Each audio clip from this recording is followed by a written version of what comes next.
Hello, everyone. My name is Steve Heller. This is Mark Randall. This is Siegler. And we represent the graphic design jury for the Core 77 Design Awards. Two of our members are missing and send their regrets, Paula Scher and Rem Duplessis. We're going to announce the award winners this morning, and hopefully you're all up all over the world to hear this great news. And we're going to talk a little bit about the jury process. So what we're going to start with is the Student Award. And what I will say first is that the Student Award was probably the more difficult one to deal with. We had a number of entries, and some of them from a student standpoint were interesting. But what the award looks for is excellence in many respects, and one of them is doing your homework.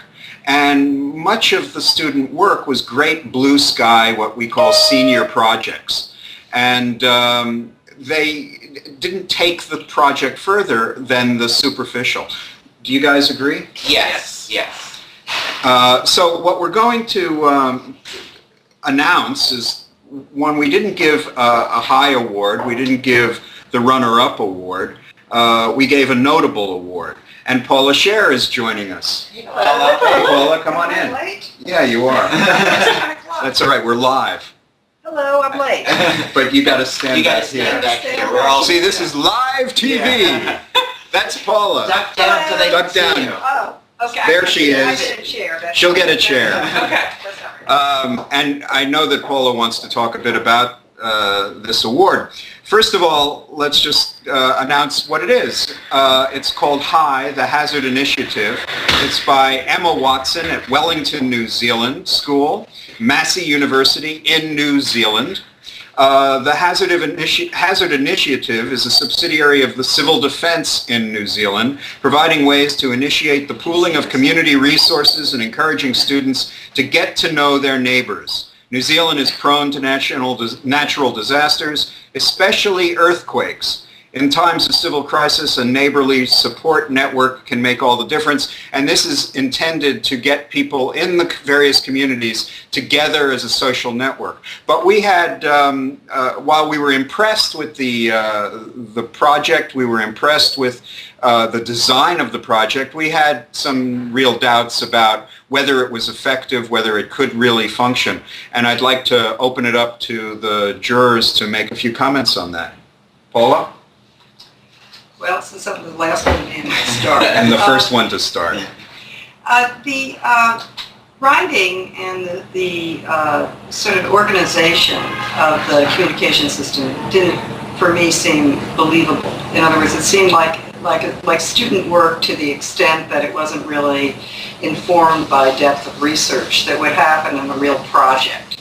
And that in the student scenario, there's really no opportunity to conduct that sort of work to the degree it needs to be achieved. But I wonder about the effectiveness of the choice and the assignment, because on the one hand, you like the sort of civic-minded aspect of what the student chose to do, but the fact that it's not a realistic situation, how something like that is achieved, I don't know what she actually learned.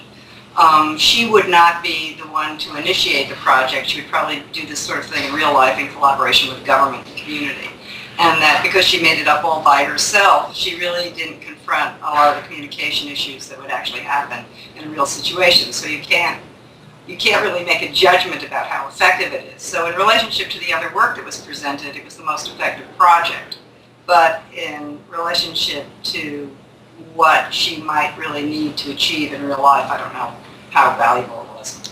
And Mark, you had you were more positive about it. Yeah, I mean, I thought that the overall concept was really strong. I think the execution aspect of it is where the development needed to occur, but I liked sort of the kind of graphic friendliness of it, and I think it's the kind of project that a designer could really be very successful, because it's all about kind of communication and then bringing a community together through communication. So I think that it's a great start, and I applaud her for her efforts, and I hope that she can spend some more time on it to make it more successful, because I think the initial concept is strong and she's off to a really good start. And Bonnie. Yeah, I agree. And I love the idea. I mean, that she came up with the idea on her own, I think is a huge plus and part of the reason we gave her the award. I also loved the colloquial language with this more serious subject, to treat it casually, to make it more inviting for people to engage in, while it's actually a very serious subject. But the writing throughout wasn't as strong. There was one thing, be prepared to say hello. I thought was a great tagline that was in her support copy, but not actually in the project. So there were missed opportunities throughout, but we have given her the award. Yeah. Yeah, we've given her the notable or honorable mention for all the reasons that we stated here. My feeling was, to have students deal with those issues is extremely important, but it's the teacher's responsibility to push it to the next level. That if you're going to take that responsibility, really fulfill your promise. And this is the beginning of something, not the end of something. Okay, so for the we're going to go into our professionals. That was the only award we gave to students this time. The professional category, we have 4 awards, 2 notables, 1 runner-up, and 1 major award. The first notable is called Belvoir by Tim Kleindienst and Paul Clark of the design firm Alphabet Studio in Sydney, Australia, another one from Down Under. The client was the Belvoir Theatre, and it is a rebranding of Sydney's Belvoir Theatre to coincide with the launch in September 2010 of their 2011 season. The project included art direction of the full campaign, including season book, street posters, postcard series, venue signage, subscriber cards, bookmarks, etc. And there was a witty consistency to all of this material, and I'll open the floor to the jurors. Well, I'll start by saying I loved the logo. The quirkiness of the logo was really great, and the kind of conceit of a chair that was also a horse was inspired, and I thought that it really worked and was incredibly memorable. It made me smile when I saw it and engaged me immediately. I agree, and it communicates the nature of theater itself, of pretend, of play, of a person becoming another person in theater. It was witty and smart and well executed. I totally agree. What more can you say? And along with Paula's comment, for me, simplicity is its own reward. So this was a very economical campaign. It was witty and joyful, and certainly worth the notable mention. So for the second notable, the project is called Change Elevators. It's for Packard Hall, University of Washington, by Karen Chang and Christine Matthews in Seattle, Washington, USA. And it was the Washington Foster School of Business that was the client. The description of it is that the change elevators in an installation that reflects upon the dynamic relationship between business and change is an important branding opportunity. The word change appears inside 2 elevators along with 18 synonyms. Each synonym is highlighted with actual loose change, an international coin, they say. On each floor, the word change is modified by an exterior word, creating 6 unique word pairs. And since Paula has done quite a bit of this environmental and building work, we'll start with her.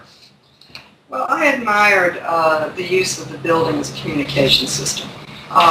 Number one, it's hard to get people to do it because you have to invest money, and they have to do a big thing in their building. And the big thing isn't something that's hung up on the building or projected on the building. It's screened onto the building. So to get the group to agree to it is sort of amazing. The notion of the elevator being used for extending the word change and making the point is really very witty. If you saw it as a paper campaign, it would be charming too, but using the building for that purpose is pretty sensational.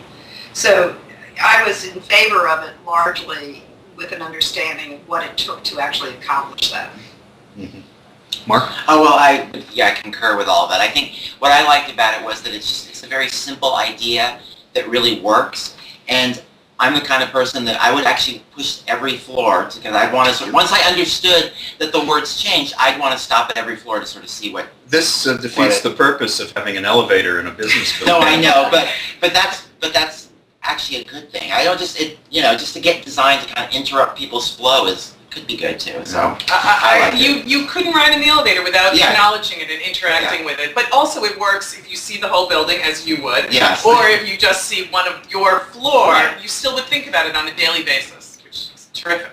Yeah, I think that the buildings should have a life unto themselves. They should have a personality. Too often we go into terrible lobbies and nondescript elevators. And this was more than just not having to watch Oprah reruns in the elevator on a video screen.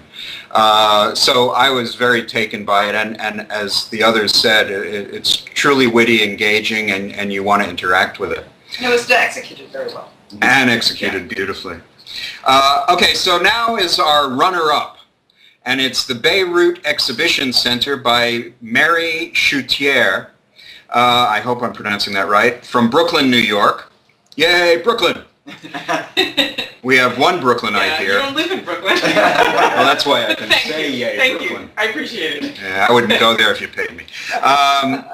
The project is the visual identity of the Beirut Exhibition Center, a non-profit space that provides a collaborative environment for art museums, galleries, artists' collectives, and cultural institutions. The corporate identity applications included the primary and secondary bilingual signage in Arabic and Latin through custom typography and design. And let's start with Bonnie.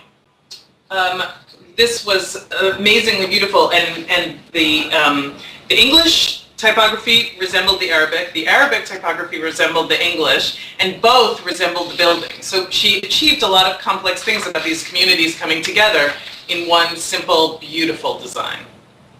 Mark? Yeah, I mean, I would say that it really is one of these cases where the design is exactly what it needs to be, and it really fulfilled the promise of what she was trying to achieve, and it was just beautifully and elegantly executed. And this almost was our winner, Paula. Yes. Yeah. I think this is a singularly important job. I mean, and between the two winners, I would have, I could have gone either way on this one.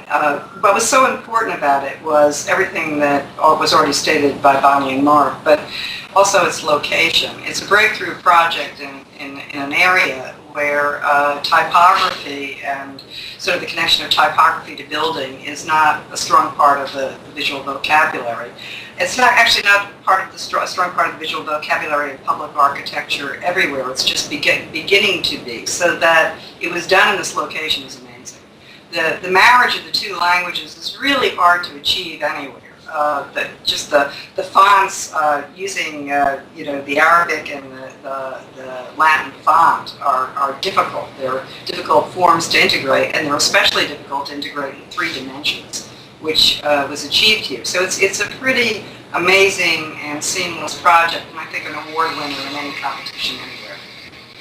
Yeah, the notion that there was such seamlessness really, for me, is the most important. And I agree with Paula that having it in Beirut, melding these two languages together, but also having what's a architectural structure that is truly a monument to the subject that it's covering, culture and art.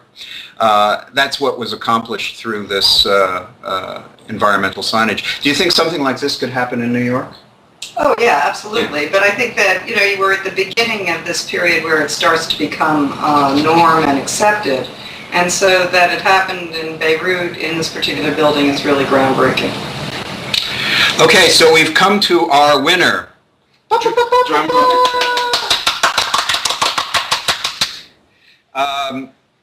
Ladies, would you like to clap? Yeah, we.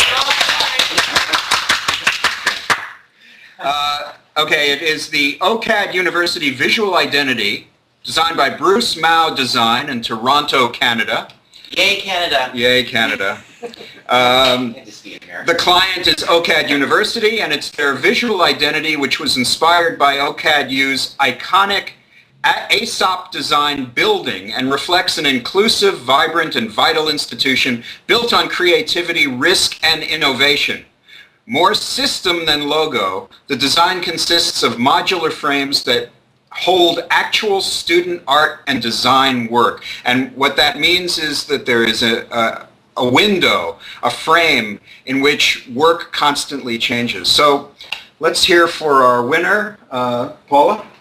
Well, this identity is just a complete pleasure. It functions on every single level. It's what I call a liquid identity, which means the form can change to solve a myriad of problems, but it's always recognizable. It's always joyful. It's very expertly handled. There isn't a hole I could puncture into it. It was a great job. And I think, creating a platform where the participants of the school, the faculty and the students, can participate in the shaping of the logo gives everybody a platform for self-expression, which is really what an ownership, which is really what an art school is about. So this idea of something, even though it's constantly changing, the identity is so strong that you know where it's coming from. It's not changing so much that you lose the thread of the identity, but to give that sense of community to a logo that lives and breathes was really wonderful. Yeah, it's more than just an identity even. It actually invites creativity. Mm-hmm. It makes you want to go to that school and Yeah. participate in Yes. it. And also, as you mentioned, it resembles the building. It got its start from the building itself again. So this is our second project where the architecture played a role in the creation of the identity. And it can't date. It won't date. Right. Yeah, that's a really interesting point. The idea that the architecture was the starting point is significant, but lots of people are going to see this and not know what the architecture is. Sure. It's an atypical looking mark. It's not like or system. Yet at the same time, you're drawn into it. You're involved with it, and you want to know. It's like a serial story, a serial narrative, because every time you see that logo, it's going to change. And I think this is something that's being done in a few places where logos have this kind of mutability and you kind of anticipate the logo. It's interesting to see whether it becomes a fashion or trend and how tiresome it gets. But in this case, we were just so bowled over by it, we couldn't stop talking about it, and we thought that it was going to be a portend of things to come. But let's just, in the end of our time here, talk very briefly about the process itself and the judging of this first inaugural show. How do you think it went? How do you think the entries were, and what did we have to work with as jurors? Who wants to go? You can go. Oh, well, I think that overall, and I'll speak for myself, Yes. I was a little underwhelmed by a lot of what we saw. I think it was, since this is a global competition, I think it would have been great if more designers participated and we had more to pick from. I think there was some great work. So clearly we found some wonderful entries, but we know there's a lot more great work out there, and we wished we had been able to see it. Bonnie? I completely agree. There wasn't, usually in judging these competitions, there's a lot of debate about which one, where they go and which one should be included and which ones shouldn't, and that's a great part of judging, and there wasn't actually. Right. We were pretty firm and clear on what deserved to win something. But I completely agree. There wasn't enough great entries here. I'm a person who actually is a big fan of competitions, because I think that new designers emerge based on everybody recognizing their work at the same time. And that the fact that competitions on the whole, all the major ones, are falling off the traditional print ones that have annuals, I think is very sad. And if the internet form is going to absorb competition life, it has to be a little more aggressive about it. Because I think that this really, you're not going to build a community off of the kind of entries you had here. You need a much broader base. And it's sad to see the dispersion of the understanding of community, which is going on right now. So I would like to see you guys build it up and find a way to build it up. We don't need more little pockets of viewing design. We need to view design collectively so we understand as a global community what's happening. And I agree with Paula, and I think one of the things here that Bonnie brought up, as you've seen, the two very strongest components in this in our winners had a connection to architecture. So it wasn't about just graphic design. It was about the integration of graphic design and other forms, which is where we're headed anyway, and it would be great to see more of that in the coming year and years. So I want to thank Paula Scher, Bonnie Siegler, Mark Randall, Rem Duplessis. Hey, Rem. And all of you for tuning in, and to Core 77 for starting this, to all the people over at Core 77, Jackie and Barbara and Mark, everybody who has helped put this together. Thank you so much.